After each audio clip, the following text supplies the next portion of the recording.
Halo teman-teman, kami akan membahas secara mendalam mengenai emotional intelligence dalam soft skill yang mengalihkan kemampuan kesuksesan dari kognitif murni menjadi cakupan keterampilan emosional dan sosial. Mari kita bahas bersama. Soft skill adalah keterampilan yang tidak dapat diukur dan dihitung. Contohnya seperti kemampuan komunikasi, kerjasama tim, kepemimpinan, dan kemampuan dalam menyelesaikan masalah. Berbeda dengan hard skill yang lebih berfokus pada pengetahuan dan keterampilan teknis. Soft skill memegang peran penting dalam meningkatkan efektivitas kerja, memperkuat hubungan antar pribadi, dan meningkatkan kinerja individu dalam berbagai konteks, termasuk di tempat kerja, di dalam hubungan interpersonal, dan di dalam pengembangan pribadi. Peran soft skill dalam masa depan seseorang sangat signifikan karena yang pertama, kemampuan komunikasi dalam era digital yang semakin kompleks. Kemampuan untuk berkomunikasi dengan jelas dan efektif menjadi kunci mencakup kemampuan dalam bersosial. Kedua, ada kerjasama tim dalam lingkungan kerja yang semakin kompetitif. Kemampuan untuk bekerja sama dengan orang lain, baik secara langsung maupun secara virtual, menjadi kunci untuk mencapai tujuan bersama. Penyesuaian diri dalam dunia yang terus berubah, kemampuan untuk menyesuaikan diri dengan perubahan, belajar dari pengalaman, dan mengadaptasi diri dengan situasi baru menjadi kunci kesuksesan. Pengembangan pribadi, soft skill juga penting dalam pengembangan pribadi, membantu individu untuk meningkatkan kesejahteraan emosional, kesehatan mental, dan kualitas hidup secara keseluruhan.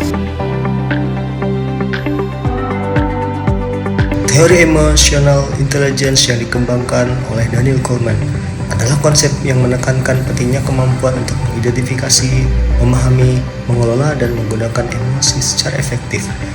Dalam bukunya yang berjudul Emotional Intelligence, Why It Can Matter More Than IQ, Goleman juga menyebutkan 5 aspek kecerdasan emosional, yaitu mencakup kemampuan untuk mengelola emosi sendiri, memahami emosi orang lain, menggunakan emosi untuk mempengaruhi orang lain, menggunakan emosi untuk mempengaruhi situasi, menggunakan emosi untuk mempengaruhi kesejahteraan pribadi. Yang pertama, self-awareness atau kesadaran diri merupakan kemampuan mengidentifikasi dan memahami emosi diri, termasuk kemampuan untuk mengidentifikasi apa yang membuat saya merasa senang, marah, atau sedih. Kesadaran diri juga mencakup kemampuan untuk memahami bagaimana emosi saya mempengaruhi perilaku dan pilihan saya. Self-management atau pengaturan diri adalah kemampuan mengelola optimis, termasuk kemampuan untuk mengendalikan pikiran, berpikir adaptif, inisiatif, dan selalu konsisten dengan apa yang menjadi tujuan. Motivation atau motivasi adalah kemampuan untuk menggunakan emosi untuk mempengaruhi diri sendiri, termasuk kemampuan untuk menggunakan emosi positif sebagai motivasi untuk mencapai tujuan dan dorongan pada pencapaian. Empati adalah kemampuan untuk memahami dan merasakan emosi orang lain. Empati mencakup kemampuan untuk mengidentifikasi apa yang orang lain rasakan, menghargai perasaan orang lain, dan merespons dengan cara yang mendukung. Dan yang terakhir yaitu social skills atau kemampuan sosial, kemampuan menggunakan emosi untuk mempengaruhi orang lain, termasuk menggunakan emosi positif untuk membangun hubungan yang kuat, dan menggunakan emosi negatif secara efektif untuk menyelesaikan konflik. Ini juga mencakup kemampuan dalam menggunakan emosi untuk mempengaruhi situasi sosial. Teori emotional intelligence sangat relevan dengan kehidupan kita saat ini, karena menunjukkan bagaimana dampak kemampuan emosional terhadap kinerja individu, dinamika hubungan interpersonal, dan juga dalam proses pengambilan keputusan. Di era digital dan global yang semakin kompetitif ini, kemampuan kita untuk mengelola emosi, memahami orang lain, dan juga menggunakan emosi secara positif untuk mempengaruhi situasi menjadi kunci untuk mencapai kesuksesan.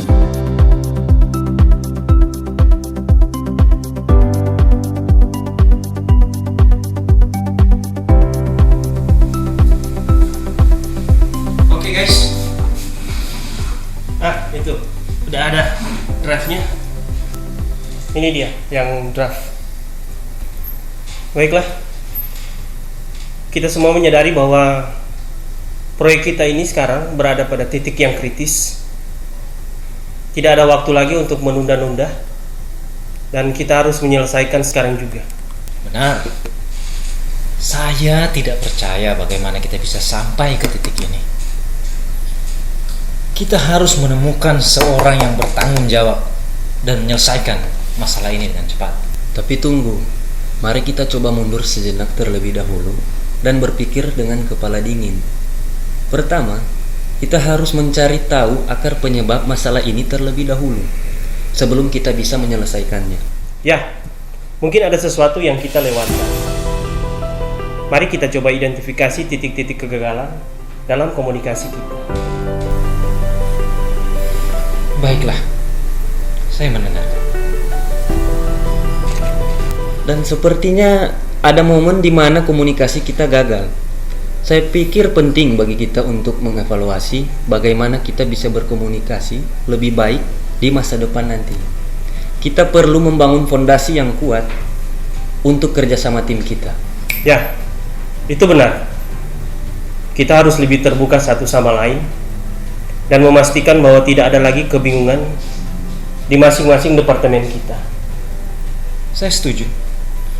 Mari kita susun rencana untuk memperbaiki komunikasi dan menyelesaikan masalah ini secara bersama-sama.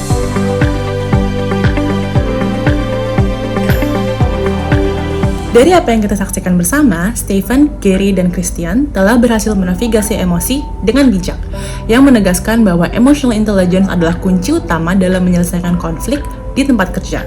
Dengan mengadopsi pendekatan empati dan bijak, mereka tidak hanya mampu menyelesaikan masalah, tetapi juga memperkuat hubungan dalam kerja tim.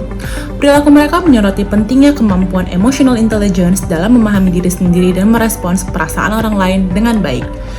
Ini membantu membangun hubungan sosial yang sehat dan positif yang pada gilirannya berkontribusi pada lingkungan kerja yang harmonis dan produktif. Melalui contoh mereka, kita dapat menarik kesimpulan tentang bagaimana penerapan emotional intelligence secara efektif dapat membawa dampak positif yang signifikan dalam dinamika kerja tim dan kualitas hubungan interpersonal. Dalam mengakhiri perjumpaan ini, kami akan memberikan tips untuk meningkatkan emotional intelligence. Yang pertama, kenali emosi Anda dan bagaimana emosi tersebut mempengaruhi Anda. Yang kedua, belajar dalam mengolah emosi dengan cara yang sehat. Ketiga, cobalah memahami dan merespon perasaan orang lain dengan baik. Keempat, membangun hubungan yang sehat dan positif pada lingkungan sosial. Sekian dari kami, mata kuliah pengantar Soft Skill Universitas Pelita Harapan. Terima kasih, sampai jumpa.